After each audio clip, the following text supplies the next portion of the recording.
کر گیا تھا، لیکن میری والدہ نے مجھے کچھ بھی نہ بتایا تھا۔ میری والدہ کی آنکھوں میں سے زور و شور سے آنسو بہنے لگے تھے، لیکن انہوں نے اپنی زبان سے ایک لفظ بھی نہ نکالا تھا، کیونکہ وہ میرے گھر کو توڑنا نہیں چاہتی تھی۔ وہ مجھے ہنستا بستا ہوا دیکھنا چاہتی تھی۔ میں اماں کو چند دن بعد لینے کا وعدہ کر کے وہاں سے واپس آ چکا تھا۔ جب میں گھر آیا تھا تو میری بیوی نے مسکراتے ہوئے میرا استقبال کیا تھا۔ مجھے اس کی مسکراہٹ زہر سے بھی بری لگ رہی تھی۔ میں نے کمرے میں آ کر دروازے کو زور سے بند کیا تھا اور اپنی بیوی سے غصے کی حالت میں پوچھا تھا کہ میری ماں کہاں ہے؟ تم نے مجھ سے کہا تھا کہ وہ مر چکی ہیں، لیکن میں نے تو انہیں جھگی میں زندہ دیکھا ہے۔ میری بات سن کر میری بیوی کا چہرہ فک ہو گیا تھا۔ چند لمحوں کے لیے اس کے چہرے کے تاثرات بدلے تھے، لیکن اس نے خود کو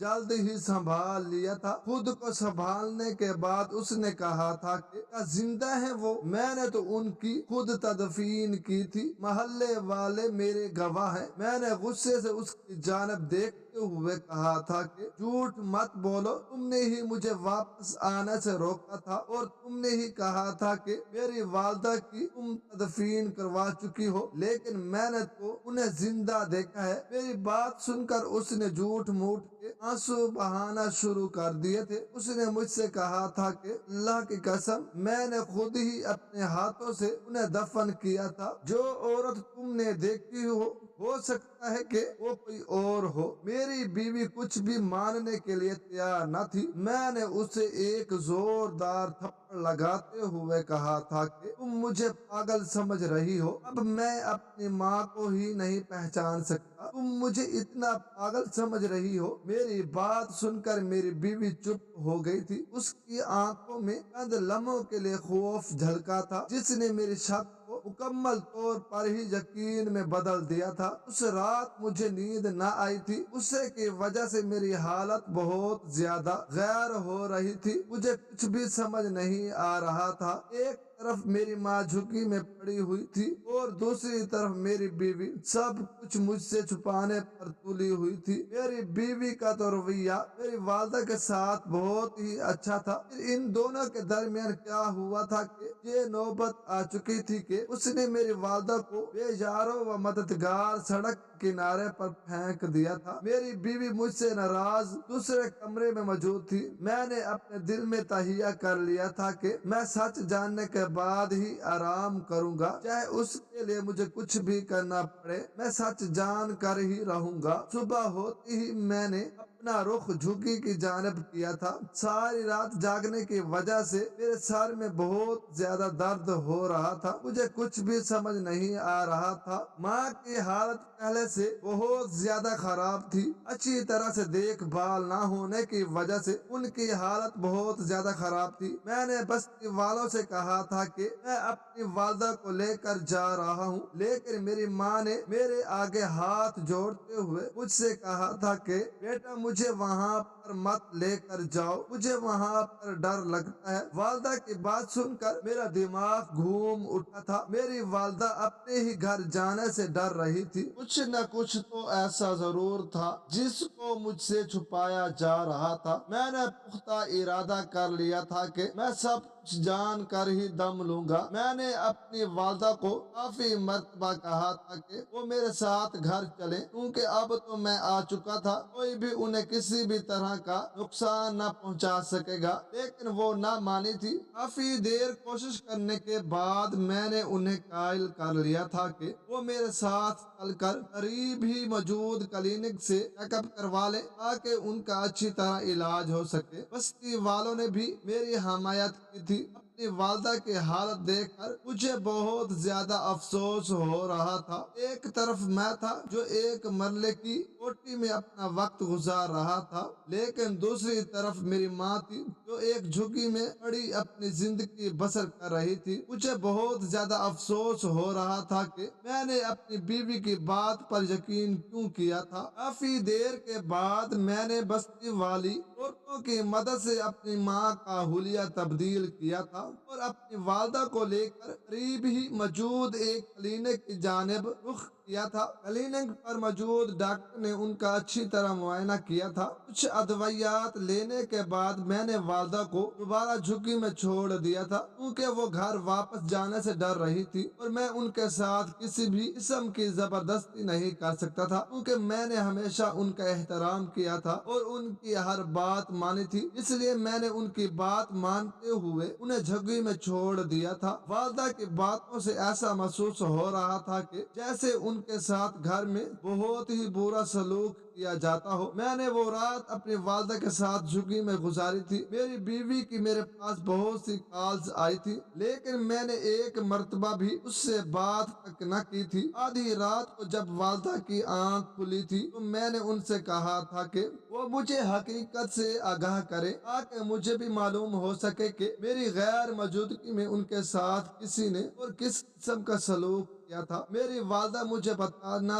تو نہیں چاہ رہی تھی، لیکن میرے بار بار پوچھنے کے بعد انہوں نے مجھے جو کچھ بتایا تھا وہ میرے قدموں کے نیچے سے زمین کھینچ لینے کے لیے کافی تھا۔ میری والدہ نے مجھے بتایا تھا کہ جس دن میری بیوی نے مجھے فون کیا تھا کہ وہ وفات پا چکی ہیں، اس دن ہی اس نے انہیں سڑک کے کنارے پھینک دیا تھا۔ والدہ کی بات سنتے ہی میرا خون کھولنا شروع ہو گیا تھا۔ غصے سے میرا جسم کانپنا شروع ہو چکا تھا۔ میرا دل کر رہا تھا کہ میں گھر جا کر اپنی بیوی کو دھکے دے کر گھر سے نکال دوں، جس نے میری والدہ کے ساتھ اس قدر برتر سلوک کیا تھا۔ اگر اس کی اپنی والدہ ہوتی وہ اس کے ساتھ بھی ایسا ہی سلوک کرتی۔ جب میں گھر واپس آیا تھا تو میری بیوی پرسکون انداز میں بچوں کو ناشتہ کروانے میں مشغول تھی، جیسے بچوں کو کھانا کھلانے کے سوا اسے کوئی بھی کام نہ ہو۔ کافی دیر خاموش رہنے کے بعد اس نے مجھ سے پوچھا تھا کہ میں نے ساری رات کہاں پر گزاری تھی۔ میں نے کہا تھا کہ والدہ کی طبیعت خراب تھی، اس وجہ سے میں نے وہاں پر ہی رات گزاری تھی۔ میری بات سن کر اس کے چہرے پر ایک رنگ آ کر گزرا تھا۔ تم اب بھی اس عورت کو اپنی ماں سمجھ رہے ہو؟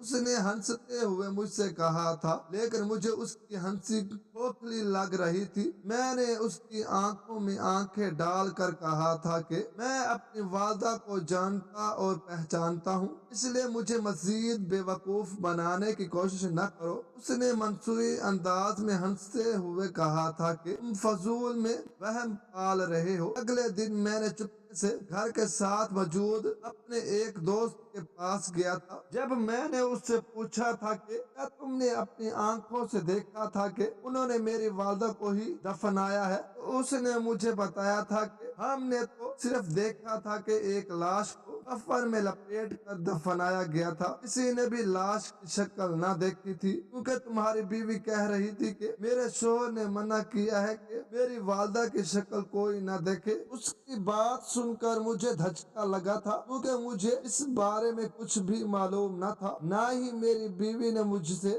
اس بارے میں کوئی بات کی تھی اور نہ ہی اس نے مجھے کچھ بتانے کی زحمت کی تھی۔ دوست سے ملنے کے بعد میں نے دوبارہ جھگی کی جانب اپنا رخ کیا تھا۔ میری والدہ نے مجھے دیکھتے ہی کہا تھا کہ بیٹا، تمہاری بیوی کا بھائی بھی اپنی بہن کے ساتھ تھا، اس نے ہی مجھے سڑک کے کنارے پر پھینک دیا تھا۔ والدہ کی بات سن کر میرا دل دھک اٹھا تھا۔ میں نے والدہ سے کہا تھا کہ وہ مجھے اطلاع پہنچا دیتی، لیکن والدہ نے مجھے جواب دیا تھا کہ میں تمہارا گھر جڑتے ہوئے نہیں دیکھ سکتی تھی، اس وجہ سے میں نے خاموشی اختیار کر لی تھی۔ میں نہیں چاہتی تھی کہ تمہارا ہنستا بستا گھر برباد ہو۔ والدہ کی بات سن کر میں نے ٹھنڈی سانس لی تھی، کیونکہ مجھے سب کچھ سمجھ آ چکا تھا۔ میری بیوی نے ہی اپنے بھائی کی مدد سے میری والدہ کو سڑک کے کنارے پر پھینک دیا تھا اور دنیا والوں کے سامنے اچھا بننے کے لیے انہوں نے کسی اور کی لاش کو دفنا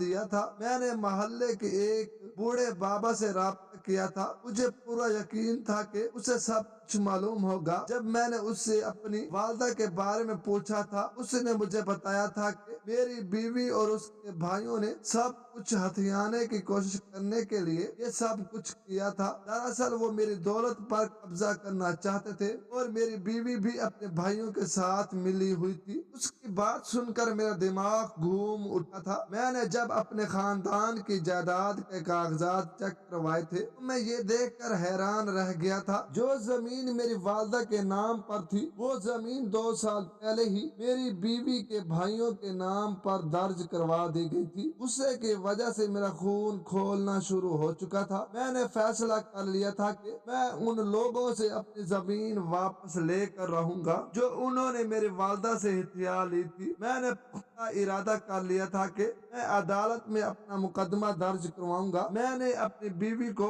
غیر بتائے ایک اچھا سا وکیل ہائر کیا تھا۔ میں نے ساری سچائی اس کے سامنے رکھ دی تھی۔ اگرچہ میری بیوی کا تعلق ایک غریب گھرانے سے تھا، لیکن اس کے بھائی بہت ہی عیار اور مکار تھے۔ بھوک نے انہیں عیار اور مکار بنا دیا تھا، لیکن مجھے ان سے اس حد گرنے کی توقع نہ تھی۔ عدالت میں پہلے دن جیسے جنگ کا مقام تھا، میری بیوی اور میں آمنے سامنے موجود تھے۔ میری بیوی نے اپنے بھائیوں کی مدد سے مجھے جھوٹے کیس میں پھنسانے کی کوشش کی تھی اور انہوں نے خود کو سچا ثابت کرنے کے لیے بہت سے جھوٹے گواہ بھی اکٹھے کیے تھے، لیکن میں نے سارے ثبوت جج کے سامنے پیش کر دیے تھے۔ جو ہی جج نے ان ثبوتوں کو دیکھا تھا، پوری عدالت میں کھلبلی مچ چکی تھی۔ چند ہی منٹ گزرے تھے کہ بستی والے لوگوں کے ساتھ میری والدہ ویل چیئر پر داخل ہوئی تھی۔ میں نے اپنی والدہ کو اس بارے میں کچھ بھی نہیں بتایا تھا، کیونکہ میں نہیں چاہتا تھا کہ وہ میری وجہ سے پریشان ہو، لیکن میرے دوست نے مجھے بغیر بتائے میری والدہ کو سب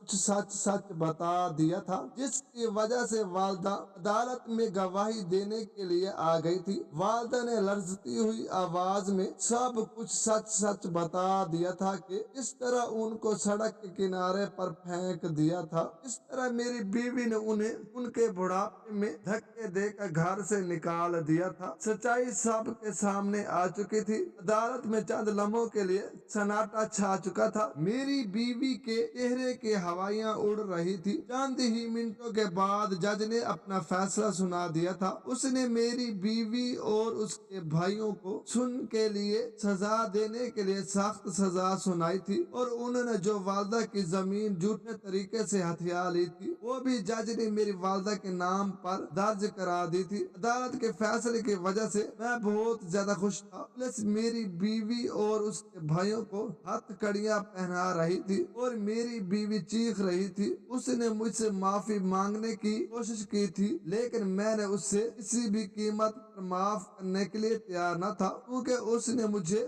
دھوکہ دینے کی کوشش کی تھی۔ اس نے میری والدہ کے ساتھ ایسا سلوک کیا تھا جیسا سلوک کرنے کے بارے میں کبھی سوچ بھی نہ سکتا تھا، کیونکہ میں اس پر اندھا اعتبار کرتا تھا۔ اس لیے اس نے میرے اندھے اعتماد کا فائدہ اٹھایا تھا۔ اگرچہ میں اس کی ضروریات کے ساتھ ساتھ اس کی تمام خواہشات کو بخوبی پورا کر رہا تھا، لیکن اس کے باوجود اس نے اپنے بھائیوں کا پیٹ بھرنے کے لیے مجھے دھوکہ دینے کی کوشش کی تھی۔ اگر وہ مجھے دھوکہ دیتی تو پھر بھی میں برداشت کر لیتا، لیکن اس نے میری ماں کے ساتھ برتر سلوک کیا تھا، جس کی وجہ سے میں اسے کسی بھی قیمت پر معاف نہیں کر سکتا تھا۔ عدالت سے واپسی کے بعد میں اپنی والدہ کو اپنے گھر لے آیا تھا، کیونکہ وہی ان کا اصل ٹھکانہ تھا۔ والدہ کے آنے کی وجہ سے میرے گھر کی رونق لوٹ آئی تھی۔ میرے بچوں نے اپنی دادی کو گلے سے لگا لیا تھا۔ وہ اپنی دادی کو زندہ دیکھ کر حیرت کا شکار تھے، لیکن پھر میں نے ان کو حقیقت کے بارے میں آگاہ کر دیا تھا۔ میں نے ایک برتن میں پانی لے کر والدہ کے قدم دھونے شروع کر دیے تھے، کیونکہ وہی میری جنت تھی۔ میری آنکھوں میں سے آنسو بہنے لگے تھے۔ میں نے ان کے قدم چوم کر کہا تھا کہ ماں، آپ کے بغیر گھر کا کونا کونا ویران تھا۔ والدہ کے ہی کہنے پر میں نے غریب بستی والوں کے لیے صاف ستھرے پانی کا انتظام کروا دیا تھا، کیونکہ انہیں صاف پانی لینے کے لیے بہت دور تک سفر کرنا پڑتا تھا۔ میں نے ان کو اپنی والدہ کی خدمت کے بدلے ایک ایمبولینس کر دی تھی، تاکہ وہ ایمرجنسی کے وقت